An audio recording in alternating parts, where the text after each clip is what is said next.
Right, okay, so my name is Mark Wells. I'm the Fashion Communication with Business Studies at the University of Brighton, but I'm also working on a project called Co-Innovate Studio, where we're looking to create new projects through multidisciplinary users.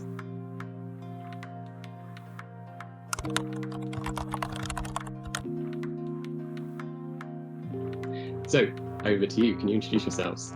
Sure, I'm Abby White. I'm a Client Services Director at, we call it boutique marketing agency called Blackbird Creative. We're a full service marketing agency, so creative strategy, planning services, based in Godalming in Surrey. And I'm Joe White. I'm an engagement support manager at Greenpeace International. And I work with our offices all around the world, helping them to engage better with supporters through communication and creating engaging campaigns. Fantastic. So what we're going to do in this series is we are looking at how coronavirus is sort of changing the world and how it's changing how we interact.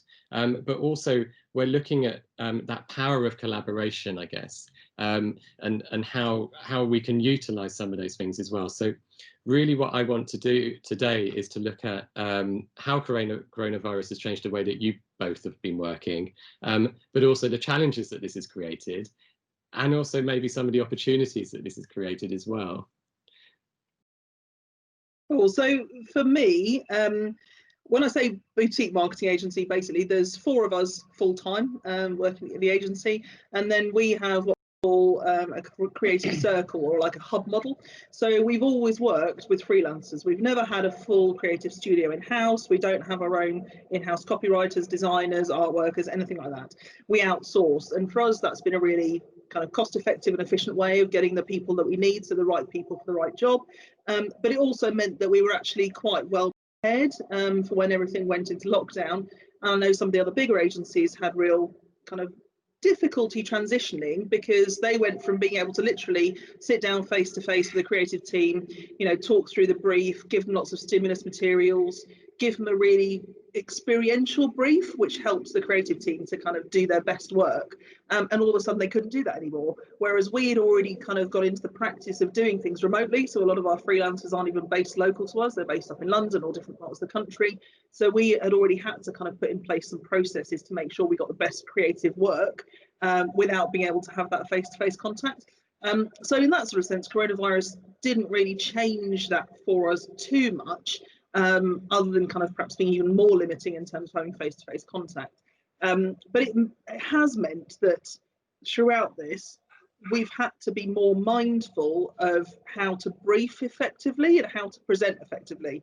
So briefing for me has always been best when you can actually kind of get your creative team into the mindset of the people you're talking to. Often your audience might, well, from my point of view as a kind of charity specialist, my audience is 65-plus-year-old women called Doris, you know, and most of the creatives we work with are not 65-year-old women called Doris.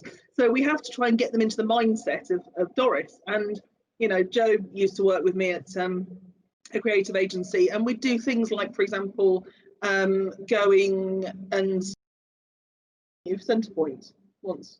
Yeah, we went out to a park and briefed the creative agency in the park, because it was all about children and young adults rough sleeping. And so it was getting them into that mindset of being someone who would be rough sleeping, and where they would be and how cold it would be and what they would be experiencing, to help them try and convey that in a creative way to the audience that was reading the letter and the leaflet. Yeah, so we can't do that at the moment. So what we've been trying to do during lockdown, and kind of more generally anyway, is actually try and find kind of mood boards, I guess, whether that's online, whether that's offline, to try and convey some of that sense. And I think the creative teams have really responded well to that. So if I send them a kind of film which says, actually, this is the kind of person we're talking about, this is the kind of thing that they like, this is what they're looking for from our creative materials, it's just being creative about the way in which you brief and helping the teams come back with that. So that's been something that we've had to kind of adapt to, making sure we get the best work. And on the other side of things, presenting on Zoom is a bit crap, to be honest. Presenting creative work face to face to a client is great because you can get into it, you can read their faces, you understand how they're reacting to the piece, you can actually put pieces of paper or mock-ups in front of them, and it's just such a much better experience. And obviously all that's been taken away, and it's really hard on Zoom and video calls to be able to read the room and judge how your audience feels about something. People, I know there's been research into this, people find Zoom exhausting, and I think everyone's on video calls all the time.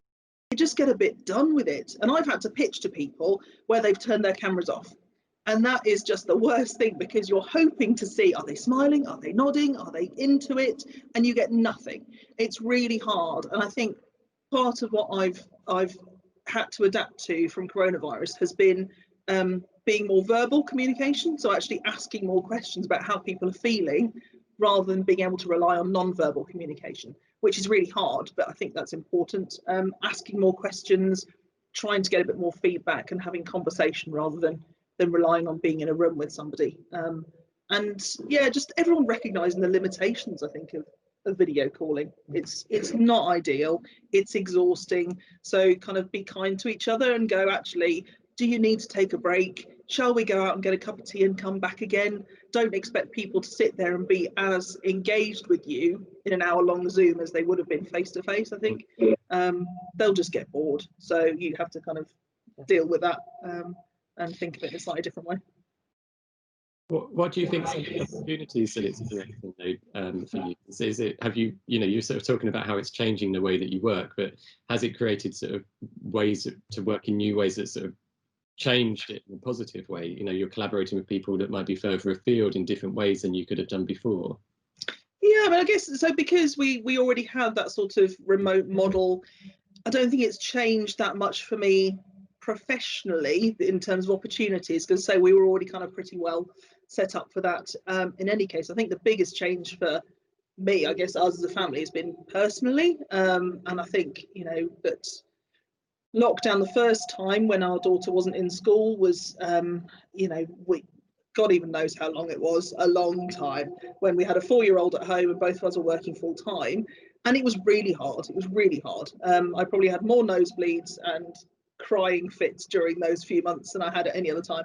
But the positive was that we got to spend every lunchtime and every tea time with her, and we wouldn't have had that time otherwise.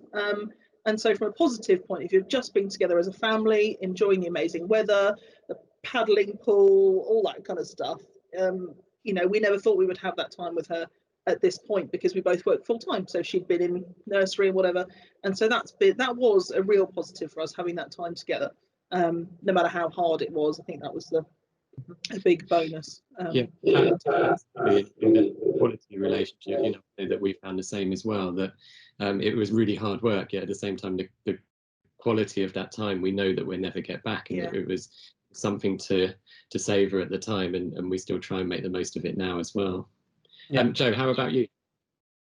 So because I work for Greenpeace International, we were already very well set up for remote working. So my team is based, I have 2 team members based in Sao Paulo, Brazil. I have team members in the Netherlands, team members in Spain, team members in the Philippines. So as a team, we already had a lot of remote meetings. We had a lot of really good systems in place, from Zoom to Slack. So being able to have those open conversations and try to recreate some of the experiences that you would have in an office, we were quite well set up, and we already had in place little initiatives. So on a Monday, we would all send around what our plans for the week were, and we would do our team meetings on a Wednesday. So everyone would have a chance to look through that, ask questions, and be really focused. So it became very intentional about the communications and the team building. But I think even for us already working remotely, there was, and this happens a lot now on Zoom calls, we are trying to be professional, and everyone's used to kind of young children and animals interrupting. So I think it was being more mindful of the fact that it wasn't just working remotely. Everyone was now emotionally going through a lot of different things, and that wasn't the same for everybody. Some countries were locked down, some were in very severe lockdowns, some were in lighter lockdowns, some people had children, some people didn't. So I think there was definitely finding more time and more space for more time and more space for us to be intentional about the way that we communicated and connected, and creating space and the ability to not just focus on work things, but to focus on some of those social and sort of mental health aspects to improve the quality of everyone's work. And I think one of the big changes, though, was a lot of our work would be to sort of go and spend a week in an office around the world somewhere, and sort of really focus on things for a week, talk to them, be there, and then sort of fly back, or bring a lot of people together for a skill share or a community event. And obviously that was stopped quite early on in the process. And what it made us do is relook at a lot of the materials that we would use, a lot of the spaces that we had for people, and find, initially, I think it was finding ways to take those directly online. So, you know, if we were going to have a week course, then how can we pull that online and do that? And actually, I think one of the big things that's changed as coronavirus has continued, and as we've gone through 2020, is starting to say, actually, there are a lot of benefits to doing this online and to doing it in a different way, and not trying to recreate exactly what we were doing offline, but finding different ways. So instead of it being a week, because it has to be a week, because, you know, people are flying in and flying out, it can be spread over 3 weeks, and people can have more time to pause and reflect. You can give more opportunity to people who maybe aren't as comfortable speaking up in a sort of a group environment to feed in and adapt your working processes. You know, we can be more flexible to time zones, and instead of it being, you know, 20 people can come and attend the meeting because that's how many we've got, we can suddenly open it up, and you can have 120 people on the Zoom call, and you can record it and find different ways to share and process the materials, and use sort of collaborative documents online to build that over. So I think that's been one of the big things, is finding ways in which the digital and the virtual spaces can work in their own right, and do things differently, and make them more diverse and more inclusive and more collaborative. And actually, I think that's been a real positive that's come out, and a real different way of working.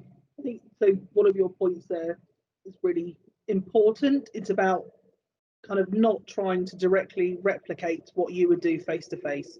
And I think, you know, I'm sure we're not alone in the fact that early on in lockdown, we seem to spend most of our time doing Zoom quizzes with family and friends and all of our social groups. The go-to thing was a Zoom quiz. I love a quiz, don't get me wrong, but it didn't replicate that kind of contact of just talking to people. And actually, when you're in an office, you can go up to someone's desk and go, oh, you know, if you've got 5 minutes, can I chat about that? And you might end up talking about, you know, a film or what you watched on TV, and going and talking to them by making a cup of tea. And it's those little interactions that you can't have at the moment. And so rather than kind of trying to go completely the other way and going, right, we all have to get together for a coffee morning on a Tuesday and a Zoom quiz on a Sunday, is actually just using technology you have in a really kind of good way. So literally, you know, using like Teams, a little kind of chat function, and just kind of using that to ping messages rather than being on email all the time, or, you know, phone is great, but just trying to check in with people, and making sure they're okay, because, you know, that social contact is missing at the moment. Yeah, absolutely. That's very much what we found as well, is how do you create something that's organic but online, as it were, and how do you kind of have that quality of interaction where it is that, what we would describe as like that water cooler kind of conversation, or that corridor conversation, without trying to force it. And it's really, really hard, but it is a real tricky balance. And I think that there has been this sort of massive cultural shift in the acceptance of making these calls and having these conversations, and it really opens up lots of opportunities, as you're both sort of saying. But to me, what's important is it's about those opportunities become greater because you can share things and you can see and experience much more. But it's really, really important that we're mindful of those limitations, and we're very mindful of our own well-being as well within that, so that we're kind of creating that balance between all of those things. And it isn't that we're just trying to kind of, as you say, have lots of Zoom quizzes and lots of replication of that real world. It's understanding those differences and beginning to utilize them and beginning to kind of work with them. I think your thing about being kind to yourself. So Joe found some words quite early on in lockdown which really resonated with us, so much so that we had them kind of made into beautifully, like calligraphed, is that the right word? Calligraphed. Yes, we'll go with that, calligraphed. Cards to send out to some of our friends and family, and also a print that we now have up by the desk that I use in the spare room, which is start where you are, use what you have, do what you can, and that's it. 3 lines, and it's just a really helpful reminder that you can only do so much, and don't beat yourself up, because you know we're all limited emotionally, physically, mentally, in terms of what we can do right now. And this year's been incredibly hard for everybody, but actually it's a useful reminder that actually you can only do what you can do, and that's kind of what we've been just kind of keeping in our minds during this whole process. So and I think it's probably the thing to kind of finish off is it's about that mindfulness and being aware of who we are, and that we are human, and that we do have our limitations. So fantastic opportunities, but also be aware of what those are as well. Yes, definitely. It really is that there are opportunities there, but it's about being more intentional and more mindful, because you need that, because you don't have, as Abby said earlier, that personal connection which got you through a lot of those things, because you would pick it up automatically. And you now don't have that. You're reading text often, or seeing only a certain profile of someone. You're not getting that full experience, so you're not getting those other ways. So you have to give more of yourself and be more compassionate in terms of the ways that you're interpreting the things that other people are giving, and trying to come at it assuming that everyone has the best intentions in order to reach that stronger outcome together. Yeah. No, I think that's a good point to finish on. Thank you ever so much. That's really appreciated. pleasure. Contribution. Go well. Good stuff. Thank you.